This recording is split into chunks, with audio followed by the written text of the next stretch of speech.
Barbeiro. Bom, eu queria apresentar então o nosso convidado de hoje, que já que está ao meu lado, e ele é autor do livro Gestão de Áreas Técnicas, que você está vendo aí, olha. Publicado pela editora Atlas. O subtítulo é Um Guia para Administrar Departamentos Técnicos e Industriais, de autoria de dois engenheiros, o Eduardo Perrotti e também o engenheiro Eduardo Vasconcelos. O Eduardo Perrotti está aqui ao meu lado. Eduardo, obrigado pela participação conosco aqui no Mundo Corporativo. Bom dia, Heródoto. Bom dia aos ouvintes e aos internautas. Uma satisfação e até uma honra estar aqui com você. Tá, muito obrigado. Então tem o Eduardo e o Eduardo. Exatamente. Eduardo Perrotti é italiano, como não poderia deixar de ser. Família italiana, sim. Família italiana. Eduardo, eu gostaria inicialmente que você dissesse o seguinte: quando a gente fala aqui em gestão de áreas técnicas, né, que tipo de soluções para essas gestões, que tipo de proposta você faz aqui no livro? Acho que seria interessante a gente começar esclarecendo o que seria uma área técnica, né? A área técnica são aquelas áreas que desenvolvem produtos ou desenvolvem processos tecnológicos.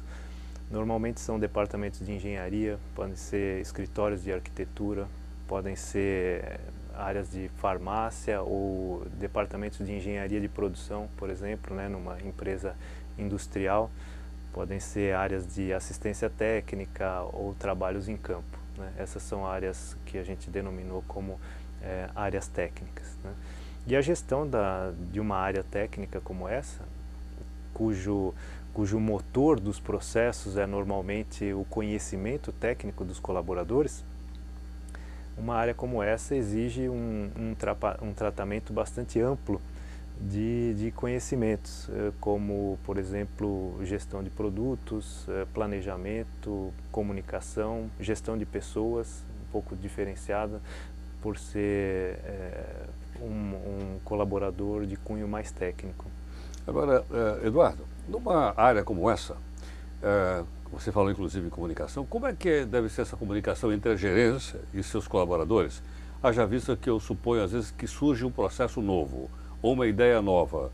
Ou dizer, por que nós não fazemos desse jeito e temos que fazer daquele? Uhum. Como é que isso pode ser aproveitado ou não, pelo menos avaliado pela gerência, para saber, olha, vale a pena experimentar essa proposta trazida aqui por um colaborador? Uma pergunta muito interessante, porque esse canal de comunicação precisa ser estabelecido entre o gestor e o colaborador, para que ele se sinta à vontade, primeiramente se sinta à vontade em fazer as sugestões, que não seja um ambiente de trabalho onde ele se sinta, vamos dizer, tolhido na sua inovação. E depois a empresa precisa também fornecer ferramentas adequadas para coletar essas novas ideias, pode ser através de sistemas de sugestões para melhorias, né, ou sistemas de criatividade, inovação, cada empresa denomina isso da maneira mais adequada, mais acessível à cultura daquela organização.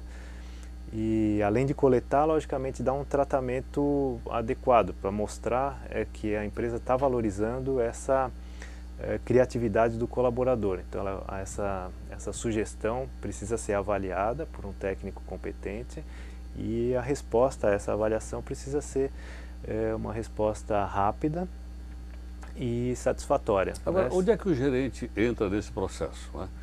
Como é que ele atua nesse processo, então, entre as pessoas, os colaboradores e a empresa para avaliar um projeto como esse? Ou uma proposta, ou uma sugestão? Bom, o gerente atua de diversas formas, né?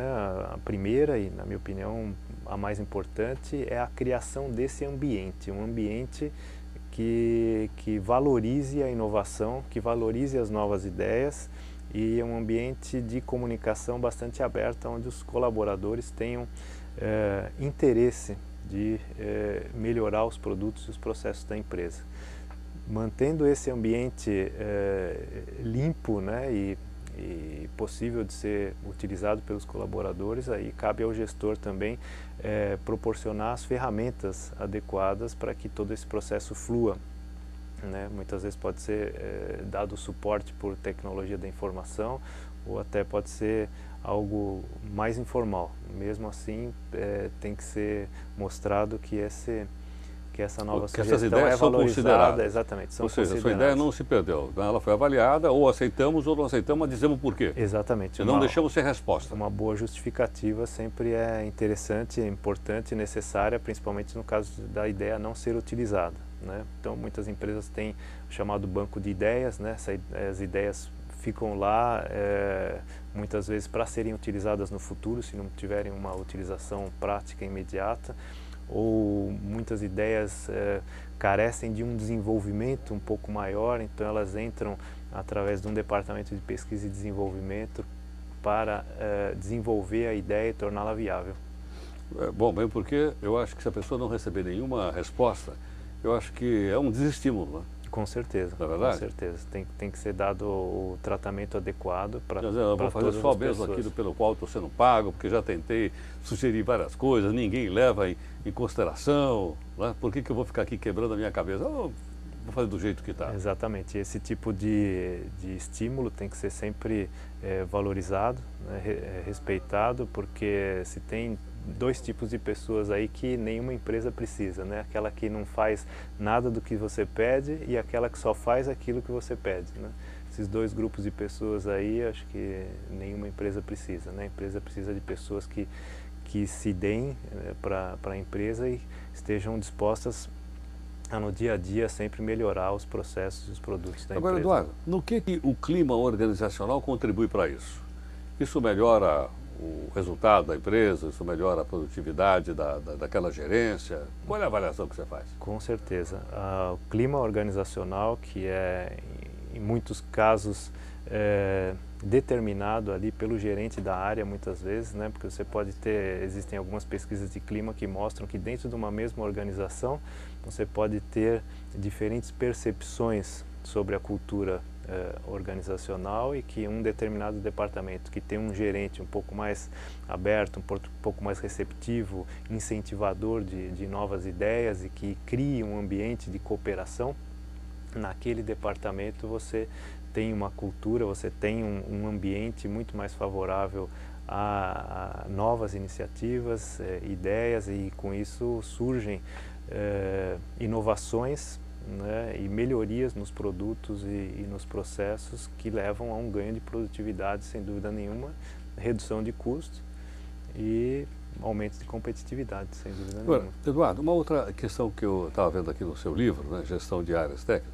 onde é que entra a liderança do gerente para que esse ambiente que você acabou de descrever agora, ele possa realmente se materializar? O gerente, ele tem que, dentro da sua equipe, oferecer, em primeiro plano, um trabalho interessante, né? Essa é um dos tópicos mais citados dentro das pesquisas de clima, principalmente em áreas técnicas.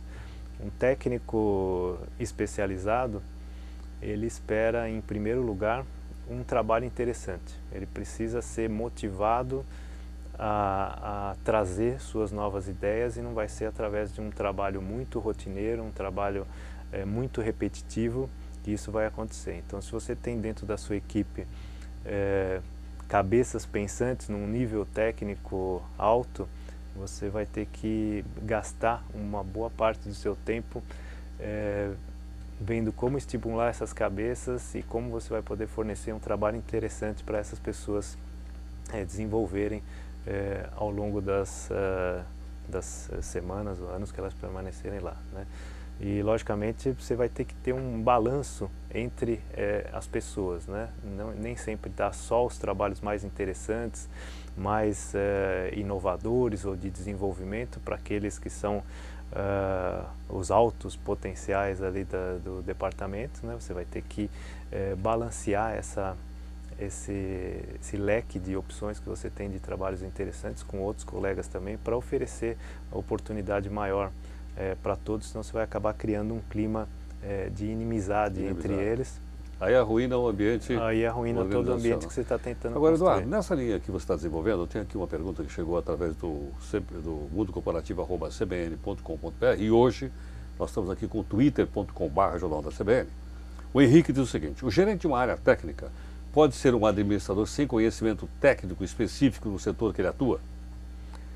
É muito difícil, eu diria que é muito difícil. Pode ser, pode acontecer dependendo do nível de complexidade do produto, eu diria, né? E dependendo do nível... Se for uma turbina de geração de hidrelétrica, é um negócio com o qual você trabalha, é um negócio complicado. É um pouco mais complicado, sim, porque o gerente ele é chamado a decidir também tecnicamente, não só administrativamente em muitos casos. Logicamente que para produtos de maior complexidade, você vai desenvolver ao longo do tempo, obrigatoriamente, um grupo de especialistas que vão dar o suporte a esse gerente nas decisões mais importantes de cunho técnico. Mas sempre vai caber a ele a palavra final, né? De decidir os rumos da empresa, o rumo dos produtos, que tipo de melhorias nós vamos fazer. Por isso, a exigência também de conhecimento técnico dele, além do administrativo. Exatamente, como eu coloquei no início, né? Conhecimento técnico é o motor dos processos dentro de um departamento, dentro de uma área técnica, né? Então o gerente precisa acompanhar esse conhecimento. Olha, também. a Carla está perguntando mesmo o seguinte: existe alguma técnica que o gerente possa aprender para delegar tarefas aos seus subordinados? Muito apropriada a pergunta, né? A delegação de poderes é um tema muito interessante que muitos gerentes ainda precisam se acostumar ou aprender muito mais com isso, né? O gerente técnico ele tem essa necessidade talvez muito mais aprofundada do que um outro gerente, porque ele não tem condição de fazer todos os trabalhos técnicos do departamento e ele vai consequentemente ter que delegar muitas tarefas e muitas decisões técnicas do dia a dia aos seus funcionários. Então ele vai ter que estar preparado para essa distribuição de responsabilidades, porque principalmente em departamentos grandes, em grandes indústrias, onde você é chamado a tomar decisões quase diariamente, os seus engenheiros também, eles vão ter que ter esse embasamento técnico suficiente para responder posso supor que é um trabalho fundamentalmente de uma equipe. Sem dúvida Tem que nenhuma. formar um time ali. Você tem que formar um time. Porque para você confiar no outro, não é verdade? É claro. Delegar, quando você delega, você confia na pessoa. Confia na competência que essa pessoa tenha, no caráter que ela tem, etc. Né? Tem que ser um time. Tem que ser um time, sem dúvida nenhuma. Você não vai conseguir administrar uma área técnica sozinho, centralizando todas as decisões, de modo que qualquer dor de cabeça que as pessoas tenham na fábrica ou no campo, venham tirar essa dúvida ou esse esclarecimento ou solicitar uma decisão sempre do gerente da área. Eduardo, o Júlio mandou uma pergunta aqui via Twitter, twitter.com/jornal da CBN, que nós estamos usando hoje. E ele disse assim: como é que um gerente pode saber qual é o momento exato para promover um colaborador? Muito bem, acho que não existe um momento exato de promover o colaborador, né? Isso tudo é um processo muito longo de acompanhamento do colaborador. Você vai ter que dar todas as condições para que ele se desenvolva. Logicamente, cada colaborador tem a sua velocidade de aprendizado, tem a sua velocidade de desenvolvimento e cabe ao gerente analisar essas condições todas que cada colaborador tem, dando trabalhos gradativamente mais complexos para que ele possa se desenvolver.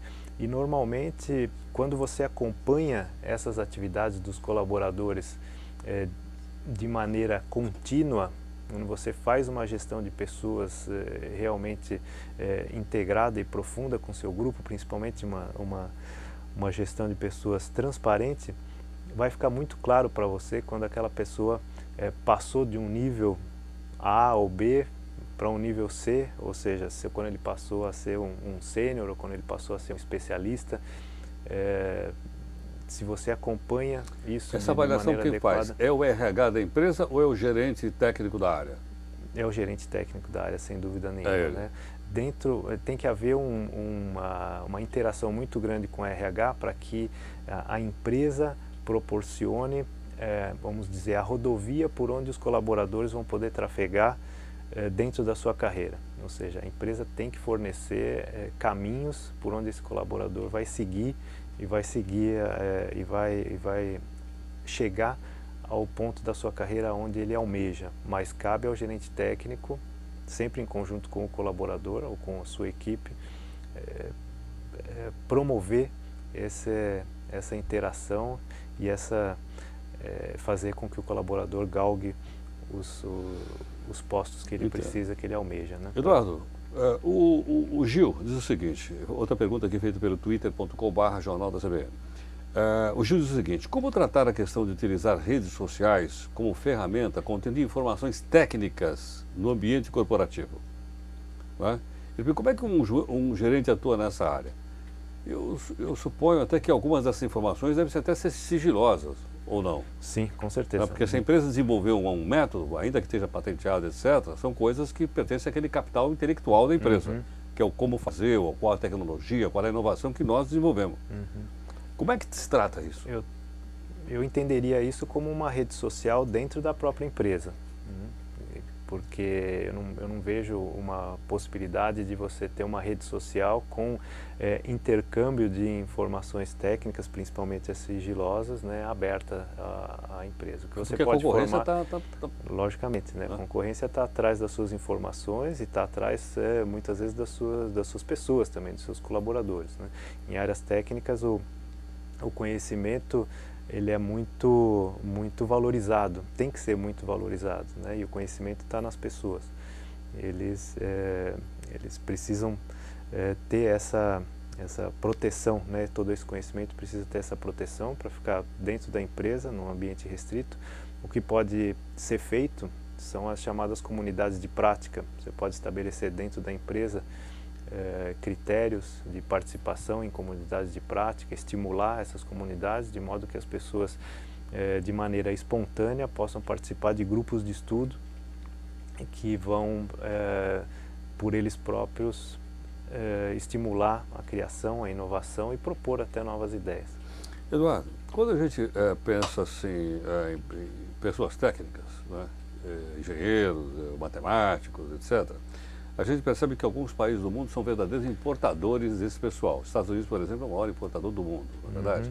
E a gente sabe de grandes cientistas que largaram seus países e foram morar nos Estados Unidos. Porque lá tem liberdade, lá tem liberdade de imprensa, lá você é bem pago pela universidade, na verdade, lá você tem o seu trabalho reconhecido, etc, etc. O pessoal vai para lá. Bom, como é que eu faço para segurar na minha empresa, eu como gerente e a minha equipe, para impedir que essa minha equipe seja absorvida não por um outro país, mas por uma concorrente minha?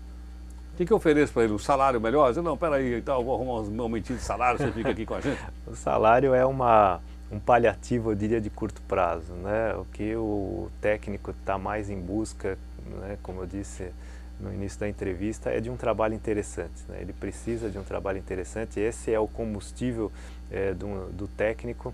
Ele precisa de reconhecimento também, né? Um elogio normalmente é de graça, né? E pode ser feito em público e é um combustível, é uma motivação, uma alimentação para todos os técnicos. Então, para você reter os seus talentos técnicos, você vai precisar ter essas munições, logicamente, né? Se você reter um técnico de alto gabarito, você vai precisar ter também trabalhos técnicos de alta complexidade. E grande desafio? O desafio é uma maneira de segurar ele lá? Sem dúvida nenhuma, é disso que ele precisa, né? Então você deve, de alguma maneira, estabelecer condições, dentro principalmente de multinacionais, existe a possibilidade de fazer desenvolvimento de novos projetos, desenvolvimento de novos produtos, sempre colocar esse pessoal de mais alto gabarito, que tem uma sede de conhecimento, né? Precisa se desenvolver mais, precisa aprender e precisa usar esse aprendizado e esse conhecimento que ele tem no desenvolvimento de produtos cada vez mais complexos. Então você vai precisar dessa munição se você quiser manter essas pessoas dentro da empresa, porque normalmente salário e benefícios ajudam, mas não são determinantes para reter essas pessoas. Não é isso para segurá-lo lá? Não, não é isso, com certeza. Eduardo, o João Carlos, aqui, esse mandou pelo e-mail, tem o Twitter e tem o e-mail. O e-mail aqui é o mundocorporativo@cbn.com.br. Ele diz o seguinte: como é que o gerente deve tratar um funcionário de área técnica que tem muita informação sobre a empresa? Primeira parte. Como ficam essas questões se esse funcionário tiver que ser demitido? Essa realmente é uma situação bastante delicada. Que o gerente, eu diria, um bom gerente técnico não deveria ter deixado a empresa chegar nessa situação. Porque vai ficar dependente dele? Vai ficar dependente dele. Se ele for embora, ele vai levar todo o nosso conhecimento para o concorrente? Pode acontecer em alguns casos, né? Então você tem que mapear os seus conhecimentos, acompanhar os conhecimentos que a empresa tem, que a empresa necessita, ver se esses conhecimentos estão concentrados em algumas pessoas. Você vai ter que dividir esses conhecimentos em conhecimentos que podem ser explicitados, né? Solicitar aos seus colaboradores que coloquem esses conhecimentos no papel, os que podem ser explicitados, né?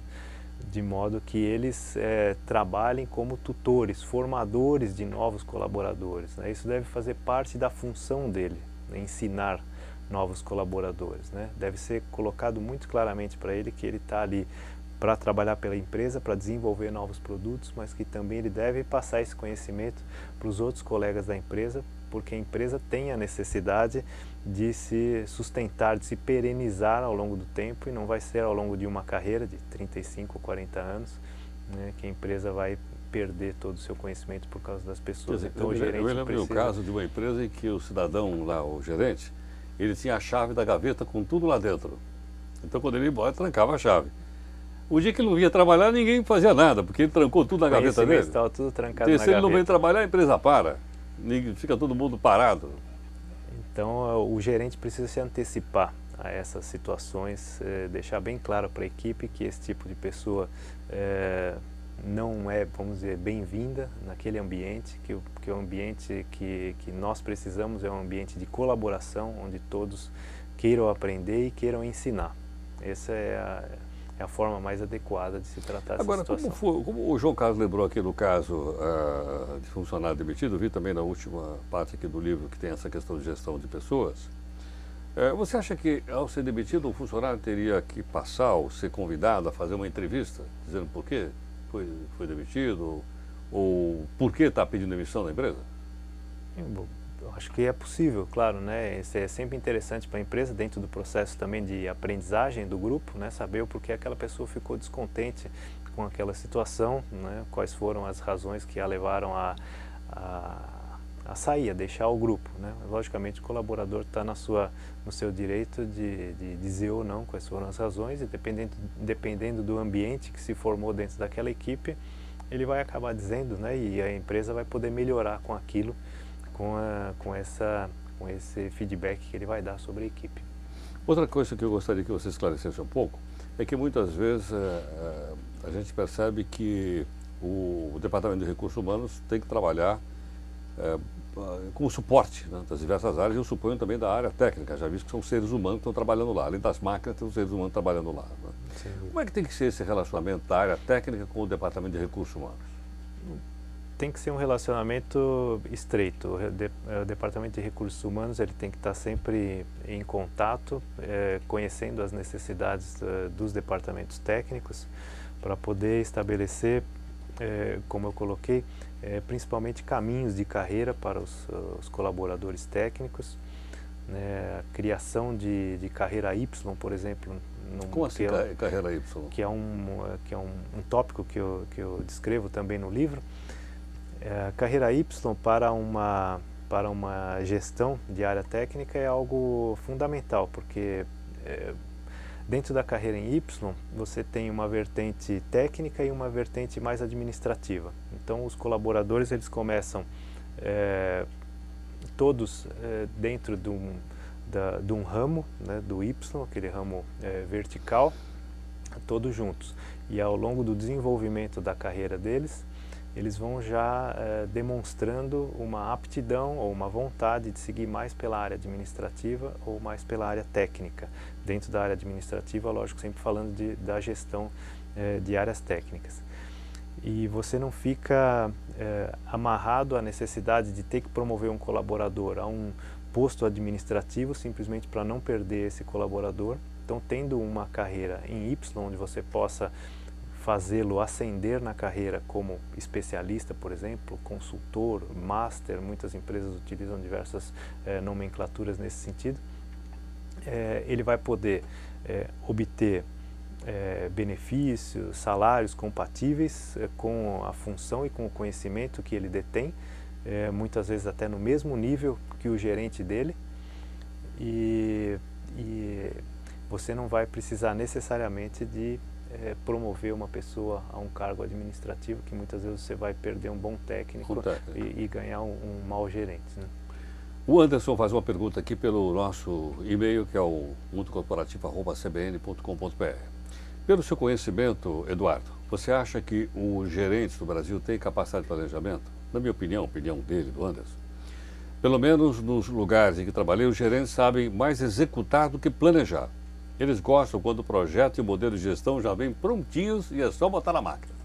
O que você acha disso? Olha, Anderson, você tocou num ponto muito interessante, que é o planejamento, né? Dentro de uma área técnica, o planejamento ele também tem um papel bastante importante, fundamental.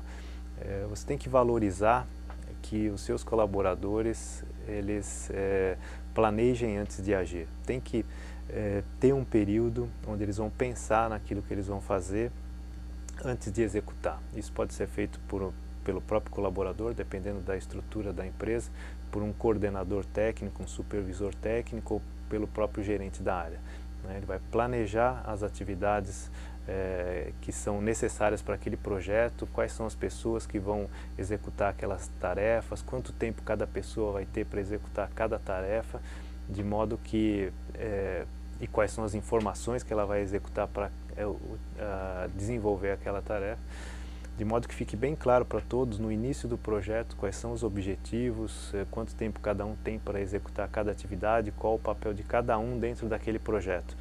E isso, como o Anderson colocou, infelizmente ainda muito raro, principalmente nas empresas brasileiras, onde o pessoal gosta mais mesmo de sair fazendo, né? Em vez de planejar pouco e fazer muito.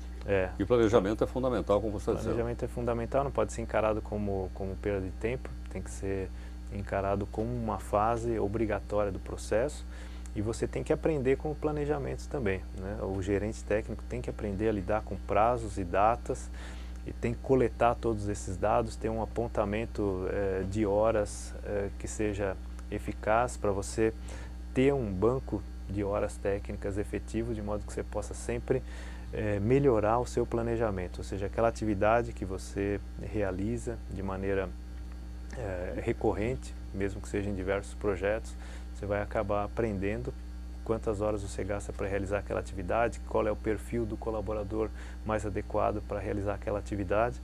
Tudo isso faz parte do ambiente de formação de um bom planejamento, preparação para planejamento. Ok. O Elson está nos acompanhando aqui também, no cbn.com.br, onde você está vendo essa entrevista ao vivo do Mundo Corporativo. E ele usou o nosso Twitter aqui, que é o twitter.com/jornal da CBN, que é também o espaço de divulgação do nosso programa. O Elcio diz o seguinte: como é que o gerente deve lidar com o confronto de profissionais com conhecimento técnico da experiência, do conhecimento do dia a dia, com aqueles que com uma formação unicamente universitária? Uhum. Então, eu acho que é uma situação realmente extraordinária essa, lembrada por ele. Porque uma é aquela pessoa que foi formada no dia a dia, e outra é um cidadão fez lá um MBA nos Estados Unidos, vem com aquele monte de ideias, e aí é um conflito. Como é que você resolve um conflito desse? Você vai ter que ter muito tato, né, para resolver esse tipo de coisa, mas faz parte também do dia a dia, principalmente se for um conflito técnico. Muitas vezes tem um conflito técnico, e o conflito técnico ele é positivo. Você vai colocar sempre duas pessoas ou mais pessoas da sua equipe para discutir um problema técnico, e deve ficar muito claro que os argumentos técnicos que vão resolver a solução que vai sair dali, pode ser que não seja nem a solução de A ou de B, seja uma terceira solução, que seja o conjunto dessas soluções, e que, independente da formação profissional, muitas vezes um técnico é formado dentro da própria empresa, né? Muitas empresas têm bons técnicos que foram office boys, batalharam, fizeram cursos técnicos à noite, etc. E essas pessoas têm um bom conhecimento prático. E elas têm, por esse conhecimento prático, pela experiência prática, muitas vezes experiência prática em campo também, elas têm condições de fornecer bons argumentos para a solução de problemas técnicos. Então o gerente vai ter que criar de novo aquele ambiente de discussão, e vai ter que mostrar que o conflito técnico é algo positivo para a empresa, porque nós vamos sempre crescer quando nós tivermos um confronto de ideias, né? Logicamente dentro do respeito. Eu suponho, Eduardo, que quando é um conflito técnico é uma coisa material, na verdade. Então o resultado tem que ser material. Vamos medir aqui qual é a melhor solução, porque disso vai resultar um trabalho, um processo. Exatamente. E quando é um conflito de ordem metodológica, aí eu acho que é mais complicado, ou não? Sim, é um pouco mais porque complicado. Aí já envolve uma questão teórica, né? Pode envolver um pouco de subjetividade, né? Ou pode envolver mais questões teóricas, como você bem colocou, mas tudo tem que ser tratado dentro da mesma linha. Cada um coloca as suas opiniões, os seus argumentos. O gerente atuando como um mediador, ou às vezes não é nem um gerente, às vezes é um tutor. Muitas áreas técnicas utilizam desta ferramenta, ou seja, tem um tutor. Né? O tutor ele pode ser um tutor de um produto, um tutor de alguns componentes, é um especialista numa determinada área. Então esse especialista ele pode, por exemplo, entrar em conflito com um gerente de um determinado projeto ou o desenvolvedor de um determinado projeto que está querendo aplicar uma solução um pouco diferente da solução padronizada, e vai ali surgir um conflito, pode ser de ordem metodológica, técnica, ou pode ser de ordem prática, e tudo tem que ser resolvido dentro de um clima de respeito, um clima de colaboração, né, de modo que o melhor que saia dali seja o aprendizado para todos e o crescimento da empresa. Sem dúvida. Bom, Eduardo, eu queria agradecer a sua gestão. O Eduardo Perotti, que você acompanha aqui, é autor desse livro que você está vendo aí, Gestão de Áreas Técnicas, um guia para administrar departamentos técnicos e industriais, publicado pela editora Atlas. Ele, juntamente com o Eduardo Vasconcelos, os dois são engenheiros, os dois têm mestrado, têm doutorado. O Eduardo, que está aqui ao meu lado, tem inclusive um MBA nos Estados Unidos, portanto tem um conhecimento extraordinário. E o livro, eu posso considerá-lo para que público-alvo esse livro? Ele tem uma parcela acadêmica e uma parcela prática. Eu diria que ele é um pouco mais para o gestor técnico empresarial, né? O pessoal da área acadêmica, os professores, né? Alunos de MBAs ou até cursos de mestrado ou doutorado vão encontrar também um bom referencial teórico. Em todos os capítulos nós colocamos uma parcela teórica e uma parcela prática, né? Temos os dois autores aí, boa experiência nas duas áreas, seja como consultores, seja como funcionários de empresas, professores de universidade. O professor Eduardo Vasconcelos é professor titular da USP, com vasta experiência no ramo acadêmico e consultoria empresarial. Então, para gestores de áreas técnicas ou para pessoas que almejam esse cargo de gestão em áreas técnicas, ele é um livro bastante apropriado, que fornece subsídios em diversos pontos, diversos assuntos em que o gestor de área técnica vai se defrontar no seu dia a dia. Ok. Eduardo, muito obrigado então. Eu que agradeço, Heraldo, a oportunidade. Foi um prazer estar aqui com vocês e com os seus ouvintes também. Muito obrigado. Bom, eu quero agradecer então o Eduardo Perotti, que é autor do livro, como eu disse aqui, Gestão de Áreas Técnicas, juntamente com o Eduardo Vasconcelos, e lembrar você o seguinte: o mundo corporativo, que você acabou de ouvir, acompanhar aqui, né, e ver, porque está na internet, é o nosso programa ao vivo, quarta-feira, exatamente às 11 da manhã, a não ser quando o entrevistado atrasa, né, porque aí então começa mais tarde. Mas eu estou brincando. Eu quero dizer para você o seguinte: primeiro, hoje nós então testamos uma nova interatividade. Você pode entrar pelo twitter.com/Jornal da CBN, que é o nosso, ou o mundocorporativo@cbn.com.br, enquanto o entrevistado está aqui no estúdio, porque o Paulo Rodolfo vai editando as perguntas e eu vou fazendo aqui. Mas eu quero dizer que este programa foi gravado simultaneamente, a gente vai apresentado no Jornal da CBN e vai ficar estocado aqui na nossa página da internet para você ver, ouvir quantas vezes você quiser, sem edição, sem corte, sem coisa alguma, está na íntegra lá. E aí você então pode não só acessar, como pode fazer pergunta, comentário, crítica, aquilo que você julgar relevante no blog do Barbeiro, que sou eu aqui.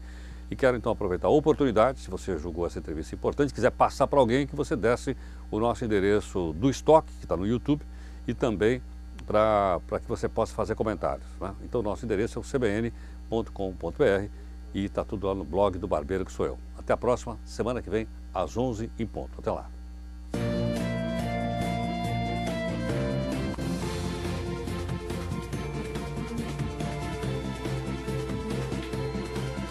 Mundo Corporativo, com Heródoto Barbeiro.